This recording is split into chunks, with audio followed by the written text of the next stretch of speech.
Good morning, guys and gals. I am actually up. This is a no makeup feature.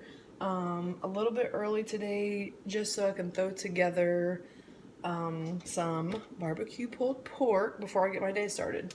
So I just want to jump into this. This is not something that should take me forever, and this is actually a recipe that I used to do all the time.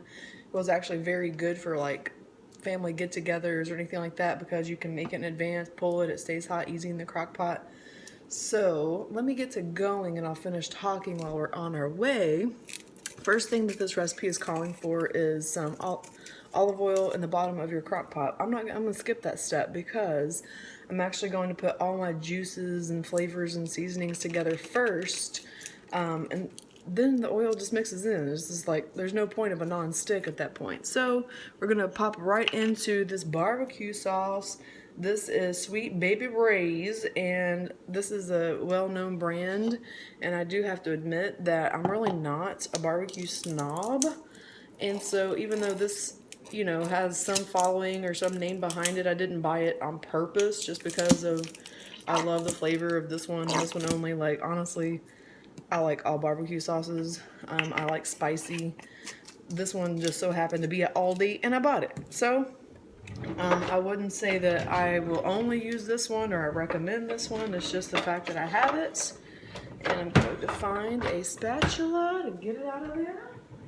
So, first thing we're doing is 1 cup of your barbecue of choice. So 1 cup of that going down. So again, you see why I'm not even bothering with putting oil in the bottom of this thing. Like, it's kind of pointless. Got lots of little things that we're going to pop in here. So there's our barbecue sauce. Next, we're going to go with a 1/2 cup of apple cider vinegar. So we did a full cup of barbecue sauce. Now we're going to kind of switch it up. And apple cider vinegar is a very good tenderizer. So the fact that this meat is going to be cooking slow in this vinegar for probably 8 hours or more, just going to get our meat really nice and tender. Nothing to do with this flavor, it's just breaking down the meats, so it makes it tender for us. So there we go, 1/2 cup of apple cider vinegar. And I do want to tell you, this is a recipe that I'm following. If you see me peeking around, it is because I'm looking at a recipe. I've used this over and over again, same recipe, but of course you guys know my rule, you do what I want. And I tweak this a little bit sometimes. Today I'm not going too far off the chart, but sometimes you can even Asian flare this up. You can make this a little bit tropical, and you just substitute. Just think of logical things you would substitute each ingredient for to change the flavor profile. So, for example, I've done it before where I substitute the barbecue for a teriyaki sauce. I substitute this apple cider vinegar for a pineapple juice. It's still acid, but you're getting this different flavor profile with the same reason. We get the stickiness and the thick consistency of barbecue versus teriyaki. Then you're getting the acid breakdown of the pineapple juice versus the apple cider vinegar. Anyhow, think through these things if you want to change up your flavor profile, but this is amazing as it is. So next thing is going to be a 1/2 cup of chicken broth. And I was a little bit sad this morning because I had some of this bomb homemade chicken broth, and it just had sit in my refrigerator too long. And it was going to be the perfect amount too. But I froze the bulk of my chicken broth. But seeing as how this is kind of like a not planned out little dish that I'm putting together this morning, I didn't have the chicken broth thaw. So thankfully I have a backup. This is wonderful. I love to have it. It is chicken base. So if you don't have homemade broth all the time, actually I probably have a box of it as well, but I like this. It's really flavorful. If you want to do a full cup of stock, you're going to put a full cup of water and 1 teaspoon of this base. I just did a 1/2 cup, so basically I need about 1/2 teaspoon of this base just to mix in. This is a 1/2. I'm generous. It is amazing. It smells so good. So I'm mixing my flavors here because it's all going in the same place anyhow. So I'm just going to put this little chicken base right into the water that I just poured in here. Just gonna mix it around a little bit just to kind of get it dissolved. And then here's our chicken broth. So I didn't have any fresh, well I did, but it was just expired. So I went ahead and threw it out. So sad. Homemade, rich, delicious, but it's all good. This is good as well, especially because it's going in a recipe, so I'm not gonna miss too much. And voila, you got your homemade broth. Yes, it's really good. It's very good. Sometimes if I am cooking a chicken or something like that in the crock pot with a lot of water, I mean, a chicken's gonna give you the broth, duh, but I love to just maybe add a little bit of this too, just to like give it a little kickstart. This chicken base is good. Okay, back to the ingredients list. There's actually quite a few ingredients here. Okay, now we're doing a 1/4 cup of brown sugar, which I need to grab.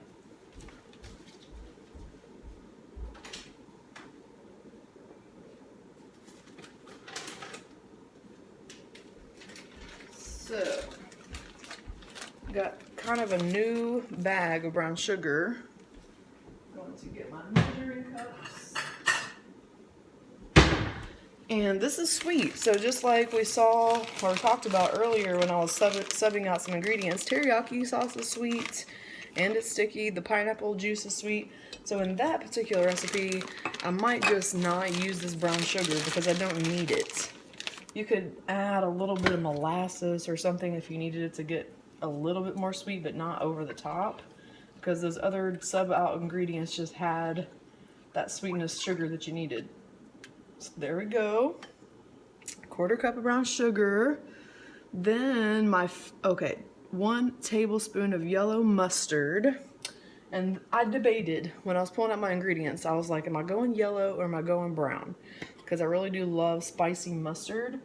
But I went ahead and decided we'll stay with the classic. Why, you ask? Oh my lord. Well, because this one's brand new and it's full. And the other one was almost empty brown mustard. I knew I was going to have to be pounding it all over the place to get it out. In addition to that, I wanted, you know, if I used the rest of my brown mustard in this recipe, then I wouldn't have it for whatever else I wanted to use it with. So, once again, we're mixing all this together anyhow. So, I'm putting this classic yellow mustard in here. And then the ingredient that I cannot pronounce. Does anybody want to guess? It's Worcestershire sauce. Worcestershire is what my dad calls it. Worcestershire. It's like, I can never say this. I mean, I joke around about like how to say it, or I'll say it in a joking way just because honestly, I don't know how you're supposed to say it. So here goes the Worcestershire sauce.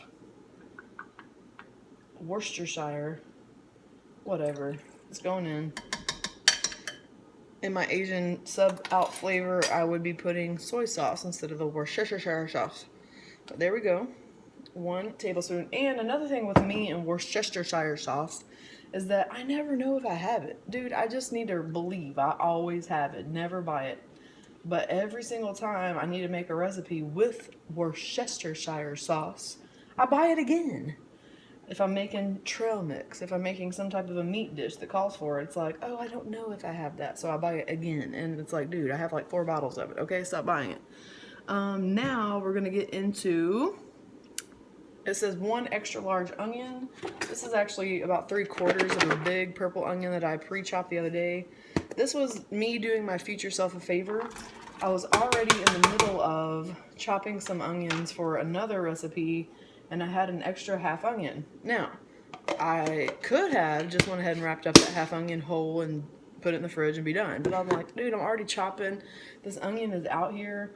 Like, why would I not just go ahead and chop the rest of this and have it ready for me for the next time? And I'm so glad that I did, because I gotta get to work. Okay, now we got crushed garlic, 2 large cloves. I do have some fresh garlic. I, again, do not have time to crush it up. I typically have some minced garlic, which I do not this morning, so I just had to pull out my paste. So I'm gonna get some of this garlic flavor in there, boom. But it's just the paste.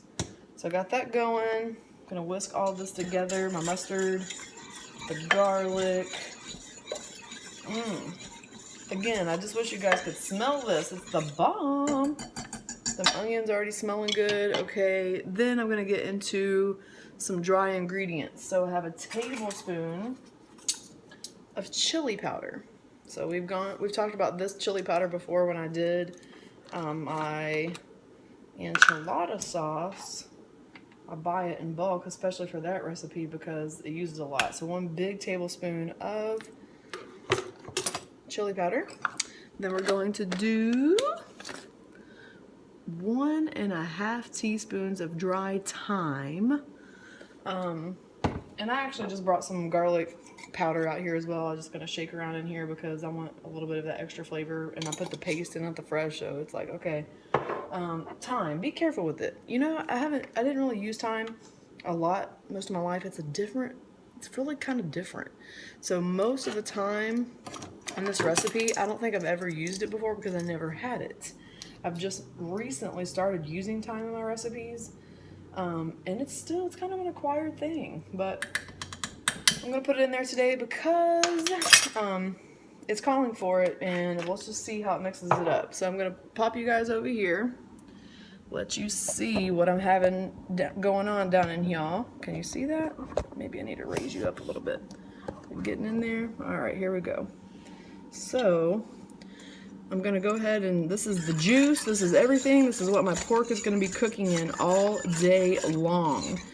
Yesterday, I'll tell you, I was gonna start to tell you, I was just going all day long. I mean, I got up early, worked, had training, drove my boyfriend to the airport, like I just had so much going on.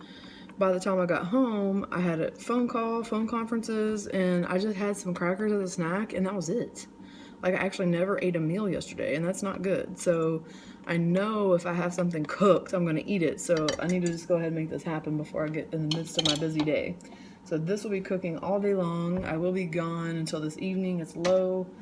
I'm doing this low and slow because I'll be gone for, like, I won't be back and ready to eat until probably 10 hours from now. So anyhow, even more than that maybe. So we're gonna get in here with this pork. Now here's what I'll tell you. There's a big fat layer on the back. I'm gonna put that face down because I want that juicy fatty just to get in there, and all those juices. It's gonna be even more amazing. But about this pork, I mean, I don't know if you guys have been experiencing a lack or a shortage of meat. So I went to Sam's Club, and I don't buy this cut of meat very often. I'm just gonna dip it right in there. Just let it go. I'm gonna go ahead and try to scoop some of this on there so it can be marinating in all the season. So I went to Sam's Club, and I was specifically looking for pork just so I could put it in the crock pot, have something that I know does well and can make multiple different kinds of recipes. I can do lots of stuff with it. And they had nothing, literally like no pork at all. I was like, wow, like not even like pre-prepped up pepperoni, like craziness. I was like, wow, this is insane. Like literally no pig products, no bacon, no nothing. So I didn't get this, but my boyfriend was like listening to me talk the next day saying like, wow, like there's literally no pork. Like I just bought chicken and other beef or whatever, and they had it.